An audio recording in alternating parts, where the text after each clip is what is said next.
Hi all, welcome back to Sunita Kannada vlogs. ಎಲ್ಲರೂ ಹೇಗಿದ್ದೀರಾ? ಎಲ್ಲರೂ ತುಂಬ ಚೆನ್ನಾಗಿದ್ದೀರಾ ಅಂತ ಅನ್ಕೋತೀನಿ. ನಾನು ಕೂಡ ತುಂಬ ಚೆನ್ನಾಗಿದ್ದೀನಿ. ಇವತ್ತು ಬೆಳಗ್ಗೆನೇ ಎದ್ದು ಫ್ರೆಶ್ ಅಪ್ ಆಗಿ ರೆಗ್ಯುಲರಾಗಿ ಮಾಡೋ ಎಲ್ಲ ಕೆಲಸಗಳನ್ನ ಮುಗಿಸ್ಕೊಂಡು ಟೀ ಮಾಡೋಣ ಅಂತ ಟೀ ಮಾಡೋದಕ್ಕೆ ಬಂದೆ. ಸ್ವಲ್ಪ ಲೇಟ್ ಆಗಿಬಿಡ್ತು ತಿಂಡಿ ಮಾಡೋದು. ಇವತ್ತು ಬೆಳಗ್ಗೆ ಆಗಿಬಿಟ್ರೆ ಸಾಕು, ಏನು ತಿಂಡಿ ಮಾಡೋದು ಅಂತಲೇ ಎಲ್ಲ ಹೆಣ್ಮಕ್ಳಿಗೂ ಅದೊಂದು ತಲೆನೋವು ಆಗಿಬಿಡುತ್ತೆ.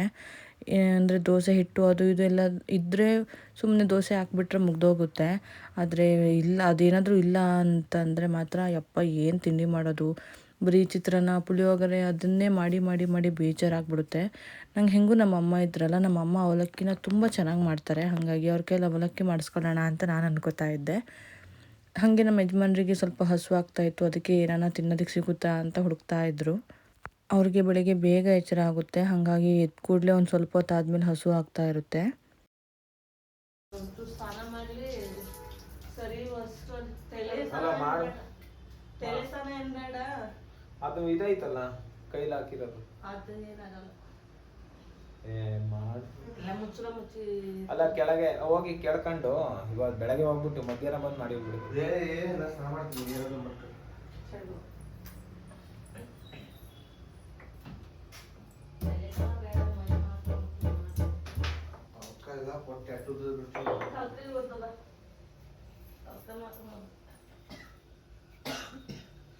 ನಮ್ಮ ಅಣ್ಣಂಗೆ ಹುಷಾರಿರಲಿಲ್ವಲ್ಲ, ಹಾಗಾಗಿ ಅವನಿಗೆ ಸ್ನಾನ ಮಾಡೋದು ಬೇಡ ಅಂತ ಹೇಳಿದರು. ಆದರೆ ಅವನಿಗೆ ಫುಲ್ಲು ತಲೆಯಲ್ಲೆಲ್ಲ ಬೆವರು, ಅಂದರೆ ಜ್ವರ ಬಂದಿರೋದ್ರಿಂದ ಫುಲ್ ಬೆವರೆಲ್ಲ ಬರ್ತಾ ಇರುತ್ತಲ್ಲ, ಅವನಿಗೆ ಮೈಯೆಲ್ಲ ಫುಲ್ ಅಂಟಂಟು ಫೀಲ್ ಆಗ್ತಾ ಇತ್ತಂತೆ. ಹಾಗಾಗಿ ನಾನು ಸ್ನಾನ ಮಾಡ್ತೀನಿ ಅಂತ ಹೇಳ್ತಾ ಇದ್ದ. ನಾವೆಲ್ಲ ಬೇಡ ತಡಿ ಅನ್ನೋ ಥರ ಇದ್ವಿ.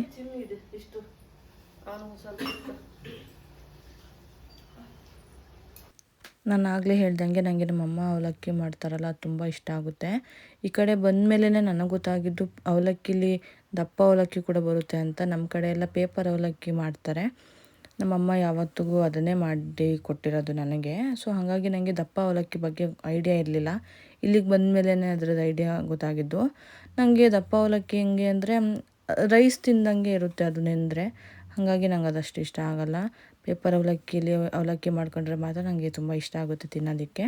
ಅದಕ್ಕೆ ನಮ್ಮಮ್ಮ ಇವತ್ತು ಅವಲಕ್ಕಿ ಮಾಡಿಕೊಡು ಅಂತಂದೆ. ಹಾಗಾಗಿ ನಮ್ಮಮ್ಮ ತಿಂಡಿಗೆಲ್ಲ ರೆಡಿ ಮಾಡ್ಕೋತಾ ಇದ್ದರು.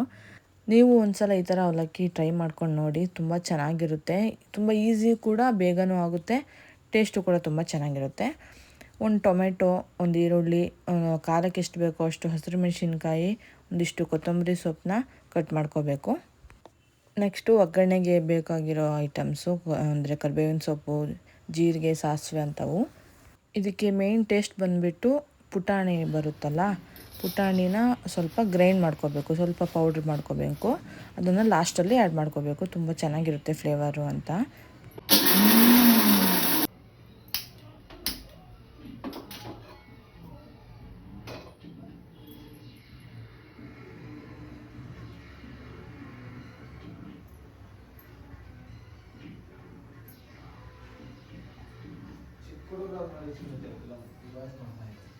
ನೆಕ್ಸ್ಟು ಡೈರೆಕ್ಟ್ ಒಗ್ಗರಣೆ. ಪ್ಯಾನ್ನ ಬಿಸಿ ಮಾಡಿಕೊಂಡು ಒಂದು ಸ್ವಲ್ಪ ಎಣ್ಣೆ, ಇದಕ್ಕೆ ಸ್ವಲ್ಪ ಎಣ್ಣೆ ಜಾಸ್ತಿನೇ ಬೇಕು. ಎಣ್ಣೆ ಹಾಕ್ಕೊಂಡು ಅದಕ್ಕೆ ಕಡಲೆಬೀಜ ಹಾಕ್ಕೊಂಡು ಅದನ್ನು ಸ್ವಲ್ಪ ಹುರ್ಕೋಬೇಕು. ಕಡಲೆಬೇಳೆ ಕೂಡ ಹಾಕ್ಕೋಬೋದು, ಚೆನ್ನಾಗಿರುತ್ತೆ. ನಮ್ಮಮ್ಮ ಸ್ಕಿಪ್ ಮಾಡಿದ್ದಾರೆ, ಪುಟಾಣಿನ ಪೌಡ್ರ್ ಮಾಡ್ಕೊಂಡಿದ್ದಾರೆ ಅಂತ ಅಂದ್ಕೊಂಡು. ಕಡಲೆಬೀಜ ಚೆನ್ನಾಗಿ ಫ್ರೈ ಆದಮೇಲೆ ಅದಕ್ಕೆ ಒಂದು ಸ್ವಲ್ಪ ಸಾಸಿವೆ, ಜೀರಿಗೆ ಹಾಕ್ಕೊಂಡು ಅದನ್ನು ಫ್ರೈ ಮಾಡಿಕೊಂಡು ಕರಿಬೇವಿನ ಸೊಪ್ಪೆಲ್ಲ ಹಾಕ್ಕೋಬೇಕು. ನೆಕ್ಸ್ಟು ಡೈರೆಕ್ಟಾಗಿ ಕಟ್ ಮಾಡ್ಕೊಂಡು ಇಟ್ಕೊಂಡಿದ್ದೀವಲ್ಲ ನಾವು ಟೊಮೆಟೊ, ಈರುಳ್ಳಿ, ಆಮೇಲೆ ಹಸಿರು ಮೆಣಸಿನ್ಕಾಯಿ, ಅದನ್ನೆಲ್ಲ ಹಾಕಬೇಕು. ಫಸ್ಟು ಹಸಿರು ಮೆಣಸಿನ್ಕಾಯಿ, ನೆಕ್ಸ್ಟು ಟೊಮೆಟೊ, ಈರುಳ್ಳಿ ಹಾಕ್ಕೊಂಡು ಚೆನ್ನಾಗಿ ಫ್ರೈ ಮಾಡ್ಕೋಬೇಕು. ಅದೆಲ್ಲ ಫುಲ್ ಮೆತ್ತಗಾಗೋ ಥರ ಫ್ರೈ ಮಾಡ್ಕೋಬೇಕು. ಫ್ರೈ ಮಾಡ್ಕೋತಾನೆ ಅದಕ್ಕೆ ಒಂದು ಸ್ವಲ್ಪ ಟೇಸ್ಟಿಗೆ ಎಷ್ಟು ಬೇಕೋ ಅಷ್ಟು ನೋಡಿಕೊಂಡು ಸಾಲ್ಟು, ಆಮೇಲೆ ಅರಿಶಿಣ ಪುಡಿನ ಆ್ಯಡ್ ಮಾಡಿಕೊಂಡು ಚೆನ್ನಾಗಿ ಫ್ರೈ ಮಾಡ್ಕೋಬೇಕು. ಇದು ಫ್ರೈ ಮಾಡ್ಕೋತಾ ಇದ್ದರು. ನಾನು ಅಮ್ಮ ಮಾಡ್ಕೋತಾ ಇದ್ದಾರಲ್ಲ ಅಂತ ಸ್ವಲ್ಪ ಆ ಕಡೆ ಹೋದೆ. ನಾನು ಅಲ್ಲಿ ಇದನ್ನು ಜೋಡಿಸಿದ್ದೆ, ಗ್ಲಾಸ್ಗಳನ್ನ ಒಂದಿಷ್ಟು. ಅದೇನಾಗಿತ್ತು, ನೈಟ್ ಆಲ್ರೆಡಿ ಒಂದು ಸಲ ಬಿದ್ದೋಗ್ಬಿಟ್ಟಿತ್ತು. ಅದು ಗಮ್ ಹಾಕಿ ಅಂಟಿಸಿರೋದಲ್ವ, ಸೊ ಹಾಗಾಗಿ ನೈಟ್ ಒಂದು ಸಲ ಬಿದ್ದೋಗಿತ್ತು. ತಿರ್ಗಾ ಅದನ್ನು ತೆಗೆದಿಟ್ಟಿದ್ದೆ. ಬೆಳಗ್ಗೆ ಒಂದು ಸರಿ ಇತ್ತು ಅಂತ ಅದನ್ನು ಹಾಕಿದ್ದೆ. ತಿರ್ಗಾ ಅಮ್ಮ ತಿಂಡಿ ಮಾಡಬೇಕಾದ್ರೆ ಮತ್ತೆ ಬಿತ್ತು. ಗ್ಲಾಸ್ ಎಲ್ಲ ಒಡೆದೋಗ್ಬಿಡ್ತು. ನನಗಂತೂ ಫುಲ್ ತಲೆ ಕೆಟ್ಟೋಗ್ಬಿಡ್ತು. ನನಗೆ ಕಿಚನಲ್ಲಿ ಗ್ಲಾಸ್ ಐಟಮ್ ಯೂಸ್ ಮಾಡೋದಕ್ಕೆ ತುಂಬ ಇಷ್ಟ. ನಮ್ಮ ಯಜಮಾನ್ರು ಬೇಡ ಅಂತಲೇ ತುಂಬ ಹೇಳಿದ್ರು, ಆದರೂ ನಾನು ಕೇಳಲಿಲ್ಲ. ಅದು ಬಿತ್ತು, ಒಡೆದೋಯ್ತು, 1-2 ಗ್ಲಾಸ್ ಒಡೆದೋಯ್ತು. ಬಟ್ ಎಲ್ಲ ಒಡೆದೋಗಿಲ್ಲ, ತುಂಬ ಸ್ಟ್ರಾಂಗ್ ಇತ್ತು. ನೈಟ್ ಬಿದ್ದಾಗ ಒಂದು ಗ್ಲಾಸ್ ಏನೋ ಒಡೆದೋಗಿತ್ತು. ಮತ್ತೆ ಪುನಃ ಬೆಳಗ್ಗೆ ಬಿತ್ತಲ್ಲ, ಆವಾಗ 2-3 ಸಮಥಿಂಗ್ ಒಡೆದೋಯ್ತು. ಅದನ್ನೆಲ್ಲ ಕ್ಲೀನ್ ಮಾಡ್ಕೊತಿದ್ದೆ. ಸೊ ಕೆಲಸ ಅನ್ನೋದು ನಮಗೆ ಸ್ಟಾಪೇ ಇಲ್ದಂಗೆ ಆಗಿಬಿಟ್ಟು, ಒಂದು ಕೆಲಸ ಮುಗೀತು ಅಂದ್ಕೊಳ್ಳೋಷ್ಟೊತ್ತಿಗೆ ಈ ಕೆಲಸ ಸಾಸಿವೆ ಹಾಕಿಟ್ಟಿದ್ದೆ, ಆ ಡಬ್ಬನೇ ಒಡೆದೋಗ್ಬಿಡ್ತು. ಫುಲ್ ಬೇಜಾರಾಗ್ಬಿಡ್ತು ನನಗಂತೂ. ನನಗೆ ತುಂಬ ಇಷ್ಟ ಗ್ಲಾಸ್ ಐಟಮ್ಗಳನ್ನ ಯೂಸ್ ಮಾಡೋದು. ಇವನ್ ನಾನು ಫ್ರಿಜ್ಜಲ್ಲೂ ಎಲ್ಲ ಗ್ಲಾಸ್ ಐಟಮೇ ಇಟ್ಕೋತೀನಿ. ನಮ್ಮ ಯಜಮಾನ್ರು ಬೇಡ ನೀನು ಒಡೆದಾಕ್ತೀಯ ಅಂತ ಹೇಳ್ತಾನೇ ಇದ್ದರು. ಕೊನೆಗೂ ಇವಾಗ ಒಡೆದೋಯ್ತು. ಬಟ್ ಇದರಲ್ಲಿ ನಂದೇನೂ ತಪ್ಪಿಲ್ಲ, ಅದು ಗಮ್ ಇದಾಗಿ ಬಿದ್ದೋಗಿರೋದು, ನಂದೇನೂ ತಪ್ಪಿಲ್ಲ. ಸೊ ಅದೆಲ್ಲ ಕ್ಲೀನ್ ಮಾಡಿಕೊಂಡು ತಿಂಡಿ ಎಲ್ಲ ತಿಂದು ನೆಕ್ಸ್ಟು ನಮ್ಮ ಅಣ್ಣಂಗೆ ಸ್ವಲ್ಪ ಮತ್ತೆ ಹಾಸ್ಪಿಟ್ಲಿಗೆ ಕರ್ಕೊಂಡು ಹೋಗಬೇಕಾಗಿತ್ತು. ಸೊ ಹಾಗಾಗಿ ನಮ್ಮಮ್ಮನೂ ಬರ್ತೀನಿ ಅಂತಂದರು. ಅವರಿಬ್ಬರು ಹೋದರು. ನನ್ನ ಯಜಮಾನ್ರು ಅವ್ರನ್ನ ಕರ್ಕೊಂಡು ಹೋದರು. ನಾನು ಒಂದು ಸ್ವಲ್ಪ ಉಳಿದಿರೋ ಕೆಲಸಗಳೆಲ್ಲ ತಿಂಡಿ ತಿಂದಾದ್ಮೇಲೆ ಎಲ್ಲ ಪಾತ್ರೆ ಎಲ್ಲ ಇತ್ತಲ್ಲ, ಅವೆಲ್ಲ ಕ್ಲೀನ್ ಮಾಡಿಕೊಂಡು ಹೋಗೋಣ ಅಂತ ನಾನು ಉಳ್ಕೊಂಡೆ. ಎಲ್ಲ ಕ್ಲೀನ್ ಮಾಡಿಕೊಂಡು ನಾನು ರೆಡಿ ಆಗೋ ಅಷ್ಟೊತ್ತಿಗೆ ಆಲ್ರೆಡಿ ಟೈಮ್ ಆಗೋಗಿತ್ತು. ತಿಂಡಿ ಎಲ್ಲ ಮುಗಿಸ್ಕೊಂಡ್ವಿ.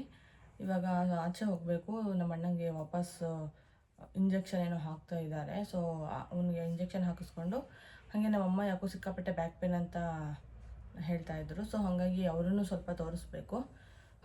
ಅವರೆಲ್ಲ ಆಲ್ರೆಡಿ ಹೋಗಿದ್ದಾರೆ, ನಾನು ಇವಾಗ ಹೋಗಬೇಕು. ನಾನೊಂದು ಸ್ವಲ್ಪ ಬೇರೆ ಕೆಲಸ ಇತ್ತು ಅಂತ ಹೇಳಿ ಉಳ್ಕೊಂಡೆ. ನಾನು ಇವಾಗ ಹೋಗಿ ಅವ್ರನ್ನ ಜಾಯ್ನ್ ಆಗಬೇಕು. ಹಾಗೆ ನನ್ನ ಹಸ್ಬೆಂಡ್ದು ಮೊಬೈಲು ಸ್ವಲ್ಪ ಹಾಳಾಗಿದೆ. ಸೊ ಅದನ್ನು ಹೋಗಿ ರೆಡಿ ಮಾಡಿಸ್ಕೋಬೇಕು. ಇಷ್ಟು ಕೆಲಸ ಇದೆ. ಆಮೇಲೆ ಹೋಗಿ ಮತ್ತೆ ಅಂಗಡಿಯಲ್ಲಿ ನೋಡ್ಕೋಬೇಕು, ತಿರ್ಗಿ ಮನೆಗೆ ಬಂದು ಮನೆ ಕೆಲಸ ಮಾಡಬೇಕು. ಅಷ್ಟು ಹೋಗ್ಬಿಡೋಣ, ಅಲ್ಲಿ ಹೋಗಿ ಸಿಗ್ತೀವಿ. ನಾನು ಹೋಗೋ ಅಷ್ಟೊತ್ತಿಗೆ ನಮ್ಮ ಅಣ್ಣಂಗೆ ಆಲ್ರೆಡಿ ಡ್ರಿಪ್ಸ್ ಹಾಕಿದ್ರು. ತುಂಬ ಟೈಮ್ ಹಿಡಿಯುತ್ತೆ, ನೀನು ನಿನ್ನ ಕೆಲಸ ಏನಾದರೂ ಇದ್ದರೆ ಮುಗಿಸ್ಕೊ ಅಂತ ನಮ್ಮ ಅಣ್ಣ ಅಂದ. ಹಾಗಾಗಿ ನಾನು ನಮ್ಮ ಯಜಮಾನ್ರು MI ಶೋರೂಮ್ಗೆ ಹೋದ್ವಿ. ಅಲ್ಲಿಂದ ನೆಕ್ಸ್ಟು ಸೀದಾ ಅಂಗಡಿಗೆ ಹೋಗಿ ನಮ್ಮ ಕೆಲಸದಲ್ಲಿ ಬ್ಯುಸಿ ಆದ್ವಿ. ವೀಡಿಯೋಸ್ ಏನೂ ಮಾಡೋಕ್ಕಾಗಲಿಲ್ಲ. ನೆಕ್ಸ್ಟು ರಾತ್ರಿ ಎಲ್ಲ ಊಟ ಮುಗಿಸಾದ್ಮೇಲೆ ನಮ್ಮಮ್ಮ ನಮ್ಮ ಅಣ್ಣಂಗೆ ದೃಷ್ಟಿ ತೆಗಿತಾಯಿದ್ರು. ಇದಾಗಿತ್ತು ಇವತ್ತಿನ ವ್ಲಾಗ್. ಯಾರೆಲ್ಲ ನನ್ನ ಚಾನಲ್ನ ಸಬ್ಸ್ಕ್ರೈಬ್ ಮಾಡ್ಕೊಂಡಿಲ್ವೋ ಪ್ಲೀಸ್ ಸಬ್ಸ್ಕ್ರೈಬ್ ಮಾಡ್ಕೊಳ್ಳಿ. ನೆಕ್ಸ್ಟ್ ವೀಡಿಯೋದಲ್ಲಿ ಸಿಗ್ತೀನಿ. ಟೇಕ್ ಕೇರ್, ಬಾಯ್.